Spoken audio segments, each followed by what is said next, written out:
Films and Stars بعد قليل على MP.1.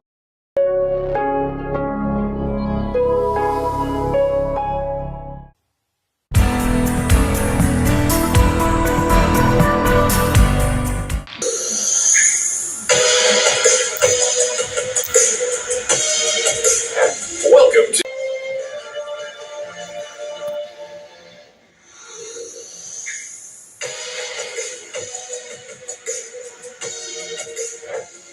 to Films and Stars.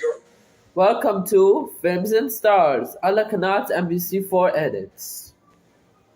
Insider's Guide to the Movies.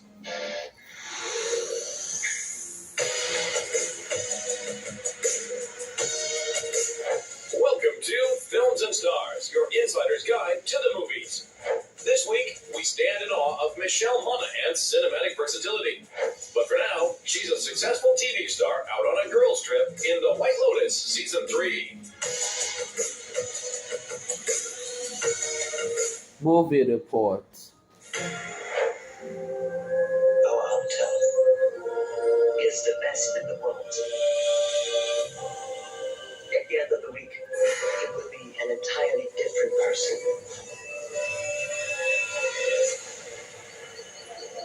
To Thailand, and a week of new memories. Fans of quirky dark comedy rejoice as the third season of the popular series The White Lotus is finally upon us. This Emmy Award-winning social satire once again boasts an all-star cast that heads to an A-list resort to unleash their worst, most privileged impulses. Written and directed by Mike White, this batch of episodes brings us to a new White Lotus hotel in a brand new location with a largely new cast, who were all very much into the earlier seasons. I'm going to help you bring your joy back. I'm such a big fan. Like, the first two seasons I love, and I used to say I want to be in White Lotus, but I don't know where I'd fit. I couldn't see myself in that world. And then I got the audition for Chelsea, and I was like, this could be it, this could be it. I was actually so scared to do it. I think because I cared so much, I was like weirdly like putting off doing my self-tape. I was like, don't think I'm going to do it. And my friends were like, do you think you might be self-sabotaging here because you feel like you might get it? I love it just as much as everyone else loves it. Of course, being invited to be a part of it, you certainly want to do it justice, and you want to be in service of Mike's brilliance. You know, he's such a master of tone, and I think that is something that we all, were motivated by. I think what makes this particular season a little bit different is that we're in Thailand. It's the location, and what's exciting is that we see each of the characters explore Thailand in a way that we haven't seen in previous seasons. And I think as a result of that, this show actually feels bigger. So many great locations. We moved around a ton. We switched hotels so many different times, and just to really explore the beauty of the island. I feel like Thailand's a character this season, and we get to see so much of it. Since the first season rolled out back in 2021, the series من انطلاق الموسم الأول عام 2021 أصبح المسلسل مشهور. That means the مسلسل they were doing is مشهور because it was launched in 2021 by the guest stars, these guests like myself. It's the location, and what's exciting The lady with the white shirt, the White Lotus.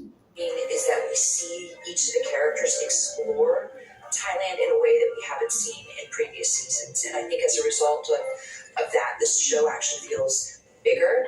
So many great locations. We moved around a ton.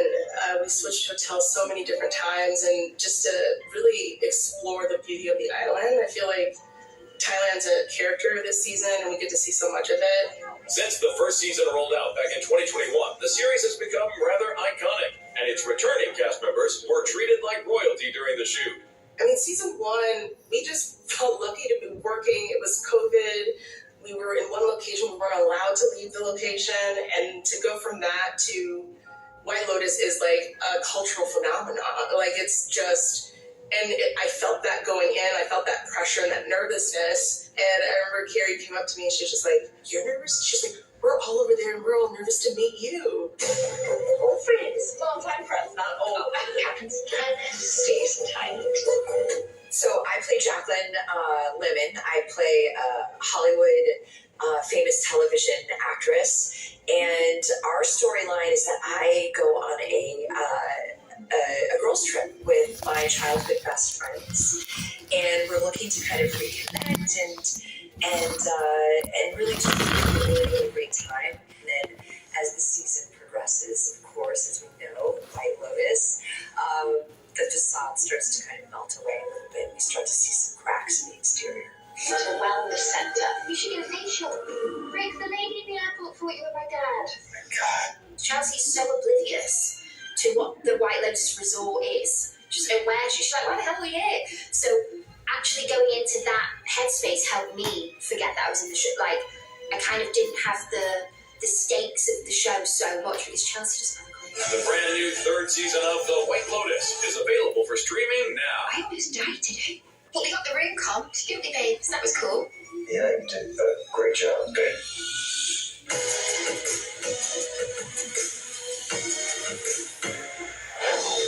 Michelle Monaghan started her career in showbiz as a model before segueing into acting. She soon became known for her versatility, surprisingly good in everything from comedy to action to intense drama. I think it's just people mistake me for being just like really, really happy all the time. It's like I really like to explore the darker sides of roles, and that is just, obviously that's what actors do. That's our job. One of her biggest early breaks was in the beloved dark comedy detective flick Kiss Kiss Bang Bang opposite Robert Downey Jr. It's interesting. It's come back around now in like the latter years as a Christmas movie. It's kind of reinventing itself. In fact, people will always say to me like, "Oh, Kiss Kiss Bang Bang is my favorite Christmas movie." I was like, "Oh wow, that's right. It was set around Christmas time," and I never thought of it as that. But I'm glad that it's still. It's found its audience. It's a bit of a cult favorite, and it means so much to me because I'm so proud of that role and everybody in it. Right from the start of her career, Monaghan was working with big-name actors like Downey, Val Kilmer, Casey Affleck, and Jake Gyllenhaal. At first, she was a little starstruck. I'm nervous to meet everybody that I could potentially work with, and then you realize that they're just like you, and they're just doing their job, and everybody's just so nice and welcoming at the end of the day that it makes it much easier. Michelle has appeared in several rom-coms, such as Maid of Honor and The Heartbreak Kid, and knows that being funny is harder than it looks. Definitely think comedy is more challenging for me than drama. It's all about the timing in comedy, so yeah, it's definitely a challenge, especially after you do something 10 or 15 or 20 times, and then it's sort of not that funny anymore. It's sort of, you've told the joke how many times, and it's not good. So it's always nice to then be able to use improv and things like that. Among the big blockbusters on her resume is the Mission Impossible series, where she played the wife of Tom Cruise's character. She joined the team in the third installment, in which she gets kidnapped by a villainous Philip Seymour Hoffman. That was just such an extraordinary experience from beginning to end. Certainly that film, I think one of my first days on set actually was the scene it was the opening scene of that film with Philip and Tom. As intense as it looked like, of course. Philip's such a tremendous actor and, just such a talent we were so fortunate to be graced with. 2021 found her back with her Gone Baby Gone co-star Casey Affleck for the psychological thriller Every Breath You Take. Well, listen, that movie remains, a highlight. I'm very proud of that movie. And so this was a really great opportunity to kind of creatively reunite with Casey. And once we got in that creative space again, I was reminded of, really what a tremendous actor he is. Michelle Monaghan is clearly one of the most versatile stars in the business. Well, I think it's predominantly like that I get to learn so much about myself, and it's really challenging for me, and I feel really, I'm always in awe of it, and sort of the fears that it kind of brings up in me, and I really just like going for it at the end of the day, and sort of kind of tackling those fears, I guess, and it's really fulfilling.